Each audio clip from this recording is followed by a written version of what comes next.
اجازت دے تو میں ممبر لے کے آپ کے قریب آ جاؤں. فیصلہ آپ کے حوالے ہے.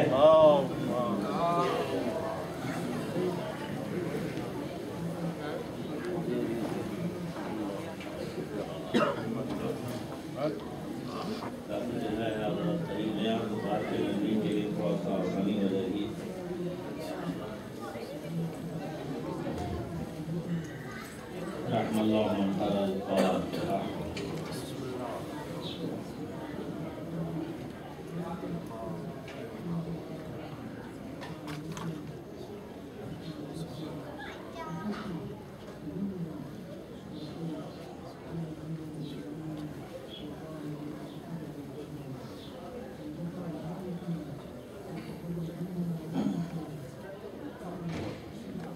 لا حول ولا قوة إلا بالله العلي العظيم. حسبنا الله ونعم الوكيل ونعم المولى ونعم النصير. أعوذ بالله من الشيطان اللعين الرجيم. بسم الله الرحمن الرحيم. الحمد لله الذي هدانا لهذا وما كنا لنهتدي لولا أن هدانا الله. لقد جاءت رسل ربنا بالحق والصلاة والسلام والتحية والإكرام على نبيه المصطفى ورسوله المصطفى الخاتم لما سبق والفاتح لما الغلق المعلن الحق بالحق الدافع جيشات الأباطيل والدامغ صولات الأباليل حبيبنا أبي القاسم محمد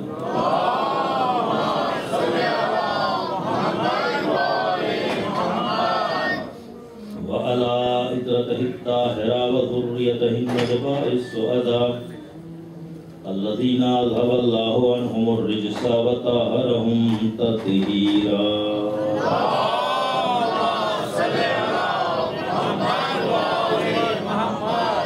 واللعنة الدائمة الباقية على أعدائهم وقتلتهم وغاصبي حقوقهم ومنكري فضائلهم الشاكين فيهم والمنحرفين عنهم أجمعين. أما بعد فقد قال الله في القرآن الحكيم. بسم الله الرحمن الرحيم. ومن يبتغ غير الإسلام دينا فلن يقبل منه وهو في الآخرة من الخاسرين. صلوات الله.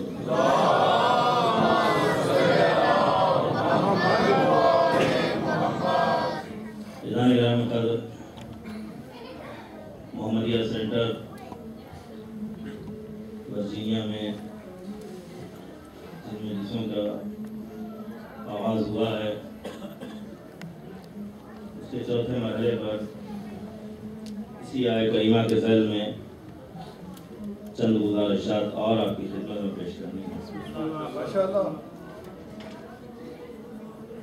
ارشاد رب العزت ہو رہا ہے کہ دین اسلام کے علاوہ کسی اور دین کو چاہا فلن یقبل منہ وہ دین قبول نہیں کیا جائے گا. وہو فی الآخرۃ من الخاسرین اور ایسا انسان آخرت کے دن گھاٹا اٹھانے والوں میں سے ہوگا, خسارہ اٹھانے والوں میں سے ہوگا. عزیزان محترم, تمہید کے طور پہ میں نے پہلے بھی آپ کی خدمت میں گزارش کیا تھا کہ تخلیقی اعتبار سے مخلوقات الہیہ کو 4 حصوں میں تقسیم کیا گیا ہے. بس ترین خلقت نباتات کی ہے کہ جن میں نہ بڑھنے کی صلاحیت ہے نہ گھٹنے کی صلاحیت ہے. اس سے بلند جمادات کی ہے, نہ بڑھنے کی صلاحیت ہے نہ گھٹنے کی صلاحیت ہے. اس کے بعد نباتات ہے کہ جن میں نمو پایا جاتا ہے, بڑھنے کی صلاحیت پائی جاتی ہے. اور اس کے بعد حیوانات ہیں. اور سب سے اعلیٰ اور ارفع تخلیق ہے کہ جس کو انسان کہا جاتا ہے. اور جب انسان کی پروردگار عالم نے تخلیق کی ہے تو اس نے خود اپنی صنائی کا قصیدہ پڑھا اور کہا فتبارک اللہ احسن الخالقین. بابرکت ہے وہ پروردگار جو بہترین خالق ہے, احسن خالق ہے. وزیران محترم, دستور یہ ہے، طریقہ یہ ہے، عقل و منطق کا تقاضا یہ ہے کہ جب کوئی چیز بلند تر ہوتی ہے تو اگر اپنے سے بلند کو حاصل کرنے کی کوشش کرے تو یہ کمال ہے، اور اگر اپنے سے پست کی طرف وہ جائے تو یہ نقص ہے۔ تو نقص و کمال کا معیار یہ ہے کہ انسان اپنی ذات کو معیار بنائے، اور جب اپنی ذات کو معیار بنائے گا تو اسے یہ دیکھنا ہے کہ اس سے بلند کیا ہے اور اس سے پست کیا ہے، اور اگر پست کی طرف وہ جاتا ہے تو یہ اس کا نقص ہے، بلندی کی طرف جاتا ہے تو یہ اس کا کمال ہے۔ اب پروردگار عالم نے انسان کو دین عطا کیا، اور اس دین کا نام اسلام ہے۔ مقام پر ارشاد ہوتا ہے ان الدین عند اللہ الاسلام۔ خصوصیات اسلام اور مقام آل محمد کو سمجھنے کے لیے آپ پہچانیں کہ پروردگار نے اسلام جب ہمیں دین دیا ہے تو دین کا پہلا مرحلہ یہ ہے کہ ہمیں اپنے پروردگار کو پہچاننا ہے۔ دین کا پہلا مرحلہ یہ ہے، تو یہ دین پہلے مرحلے میں ہم سے یہ مطالبہ کر رہا ہے کہ تم اسے پہچانو کہ جس نے تمہیں اس کائنات میں بھیجا ہے۔ یہ پہلی خوبی ہے دین کی۔ اور دین کی دوسری خوبی یہ ہے کہ یہ دین فطرت ہے۔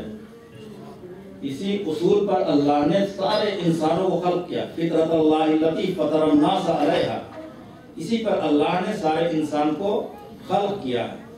دین کی تیسری خصوصیت اور تیسرا کمال یہ ہے کہ یہ وہ دین ہے کہ جس نے انسان کو انسان شناسی کا طریقہ سکھایا ہے۔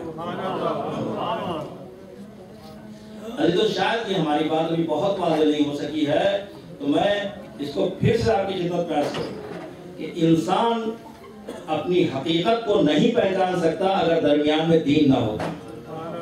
انسان اپنی ویلیو کو نہ سمجھتا اگر درمیان میں دین نہ ہوتا۔ دین نے آ کر بتایا کہ تمہاری حقیقت کیا ہے، دین نے آ کر بتایا کہ تمہاری عظمت کیا ہے، دین نے بتایا کہ تمہارا مقام اور تمہارا مرتبہ کیا ہے۔ تو اب عزیزان محترم، انسان کو دین نے یہ بتایا کہ تمہارا مقام کیا ہے، اور انسان کو اپنے مقام کو پہچاننا چاہیے، اس لیے کہ وہ انسان اگر خود کو نہ پہچان سکے تو خدا کو کیا پہچانے گا۔ یہی نظریہ خودی ہے جو اقبال نے بھی گاہے بگاہے پیش کیا، جگہ جگہ پر پیش کیا ہے۔ انسان جب تک خود کو نہ پہچانے تب تک خدا کو نہیں پہچان سکتا ہے۔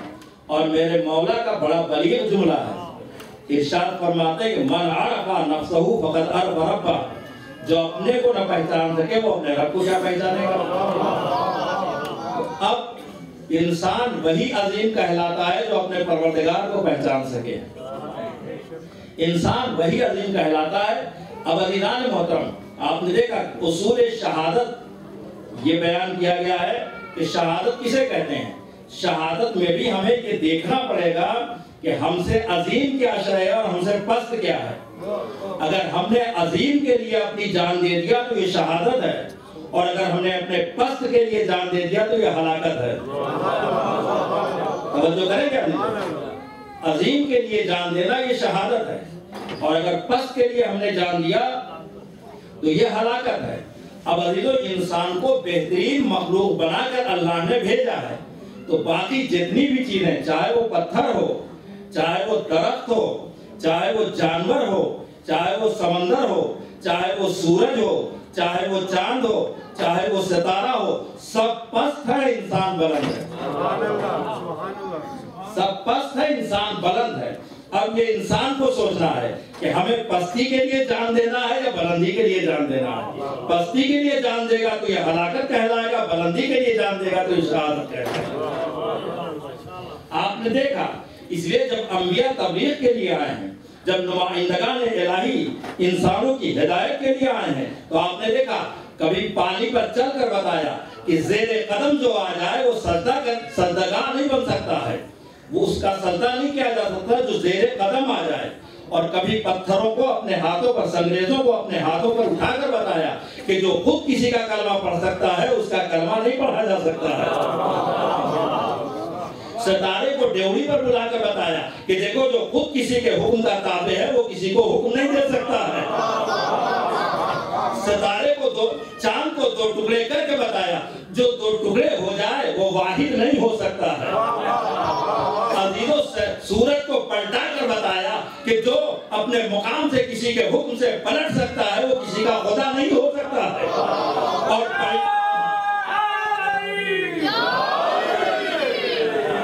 وہ کسی کا خدا نہیں ہو سکتا ہے عزیزوں. اور پلٹا کر اس کے بعد جب سجدہ کر لیا تو سجدہ کر کے بتایا جب میں خود کسی کا سجدہ کرتا ہوں تو میں خود خدا نہیں ہو سکتا.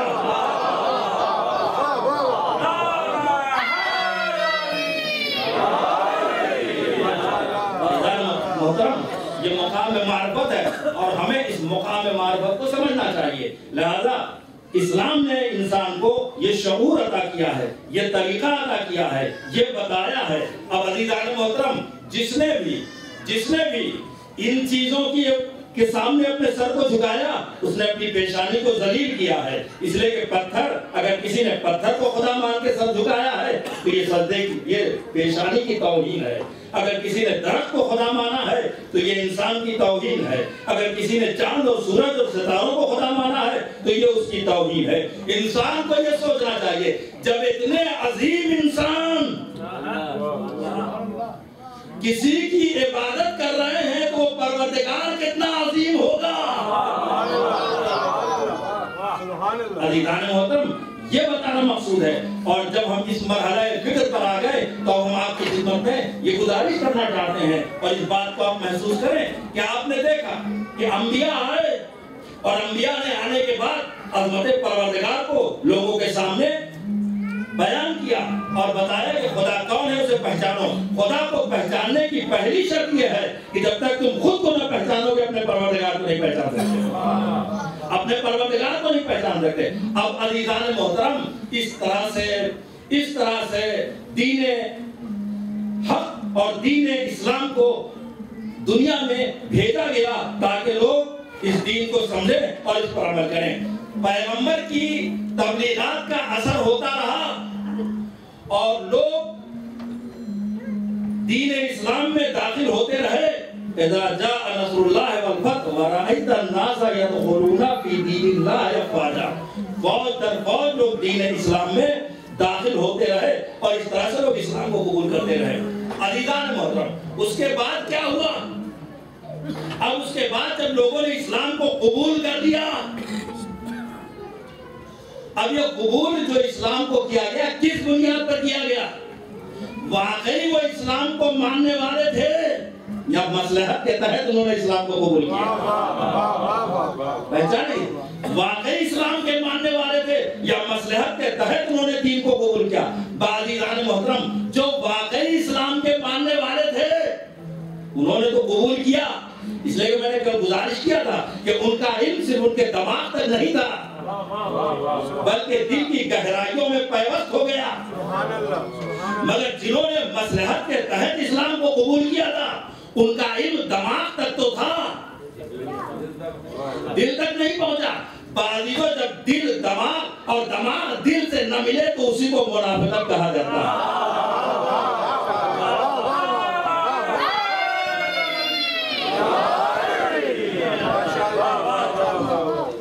اسی کو منافقت کہا جاتا ہے. اور اب اس کے بعد لوگوں نے اسلام کو کل یہ سمجھا کہ جس نے کلمہ پڑھ لیا وہ مسلمان ہے, جس نے بھی کلمہ پڑھ لیا وہ مسلمان ہے. کلمہ پڑھنا یہ اسلام نہیں کہتا, کلمے کو ماننے کے لیے اسلام کہتا ہے. یہ بڑی گہری بات ہے اور یہ علمی بات ہے. کلمہ پڑھنے سے کوئی مسلمان نہیں ہوتا, کلمے کو ماننے سے مسلمان ہوتا ہے, کلمے کو ماننے سے مسلمان ہوتا.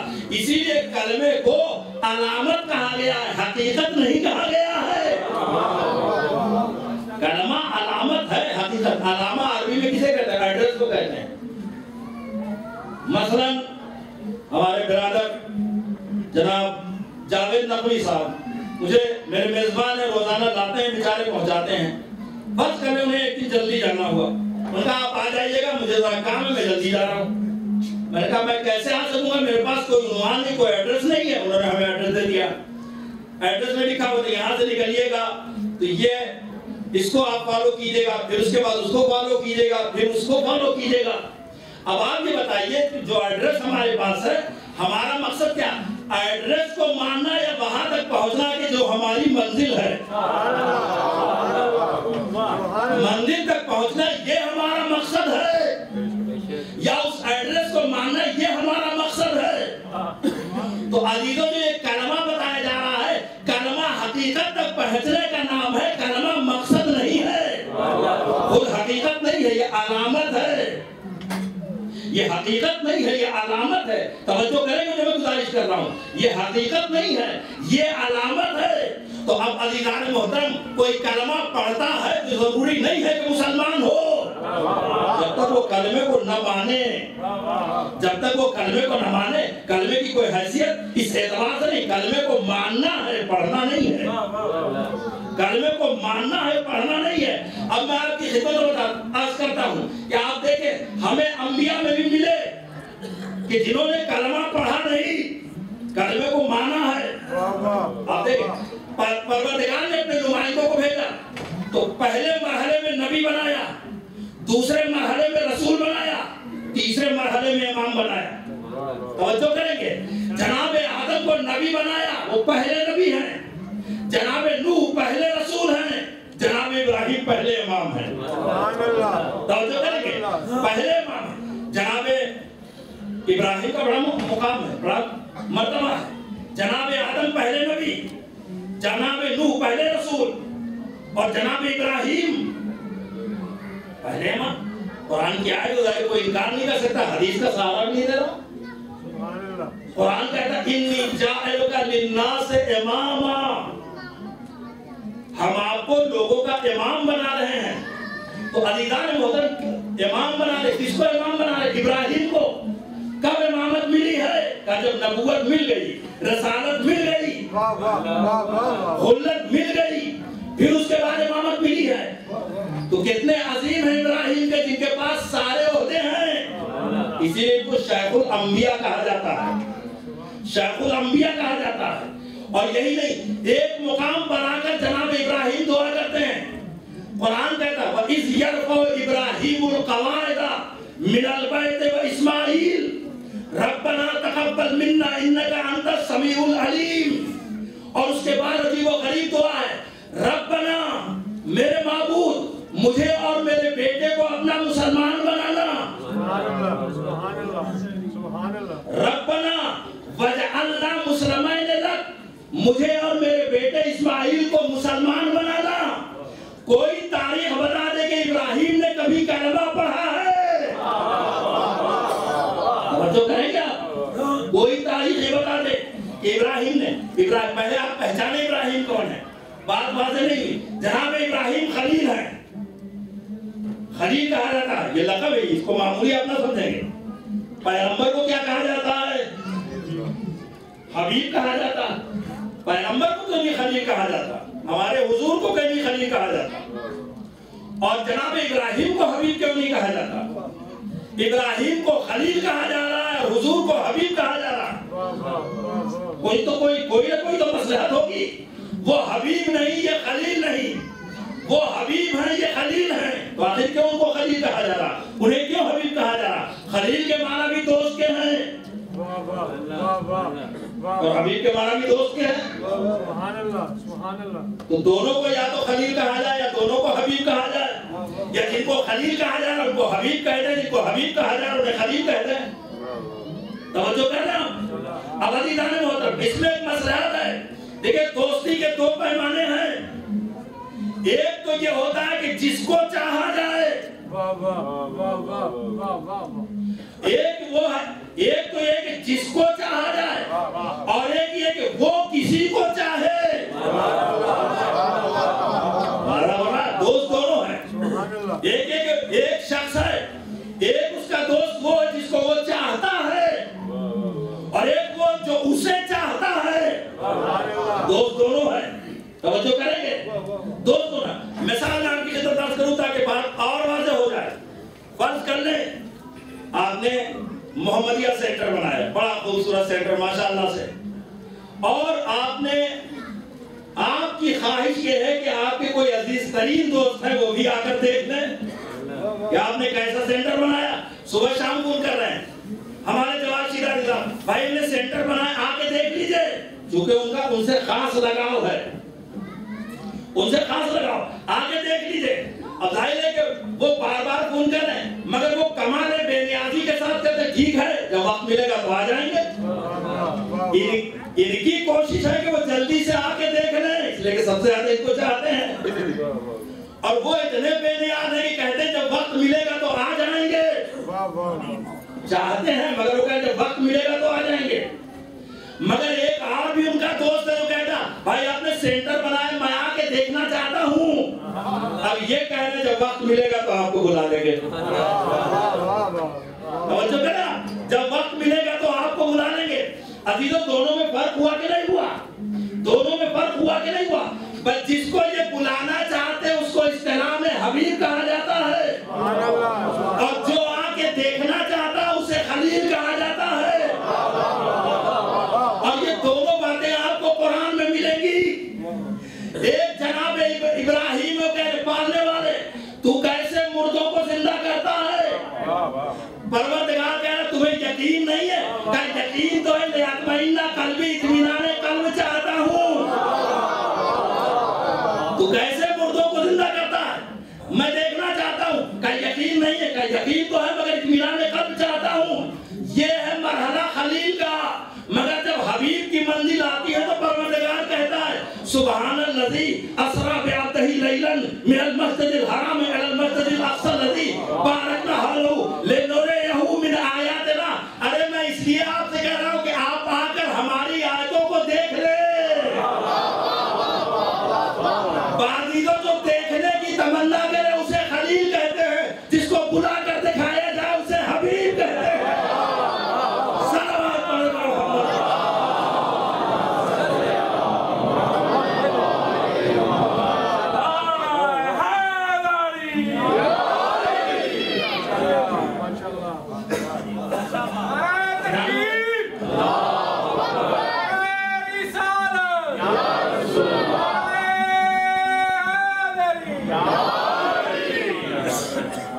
مقدم مولانا فرمائے جناب ابراہیم کا کتنا بلند ہے.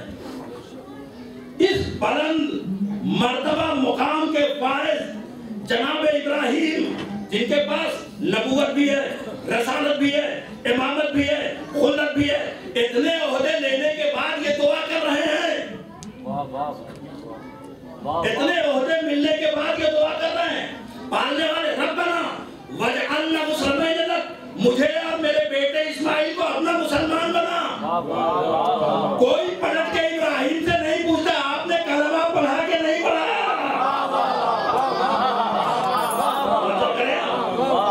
آپ نے کلمہ پڑھا کہ نہیں پڑھا. ارے جو پہلے سے نبی ہو, پہلے سے رسول ہو, پہلے سے امام ہو, پہلے سے خلیل ہو,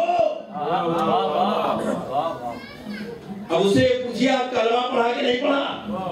مسلمان لگ, ہم دونوں کو اپنا مسلمان بنا.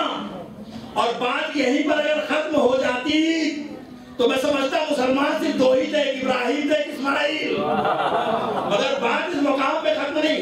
ربنا وجعلنا مسلمین لک ومن ذریتنا مسلمۃ لک, اور میری ذریت کو بھی اپنا مسلمان بنانا. میری ذریت کو بھی اپنا مسلمان بنانا. اب جہاں جہاں تک ذریت ابراہیم جا رہی ہے وہاں وہاں تک اسلام بھی جا رہا ہے.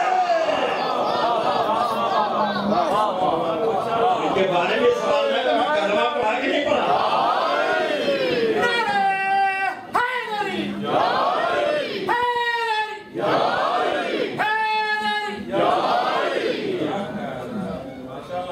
ان کے بارے میں پوچھا جا رہا ہے کلمہ پڑھا کہ نہیں پڑھا. وہ تو اسی ذریت سے ہیں, تو اسی ذریت سے. ہم بچے ہیں کہ نہیں, اسی ذریت سے. ان کے بارے میں سوال ہے کلمہ پڑھا کہ نہیں پڑھا. بھائی جب تم لوگ بتوں میں مشغول تھے, بت پرستی میں مشغول تھے, تو یہ عبادتیں پروردگار کر رہے تھے. یہ عبادتیں پروردگار کر رہے. ان کے بارے میں یہ سوال کہ کلمہ پڑھا کہ نہیں پڑھا,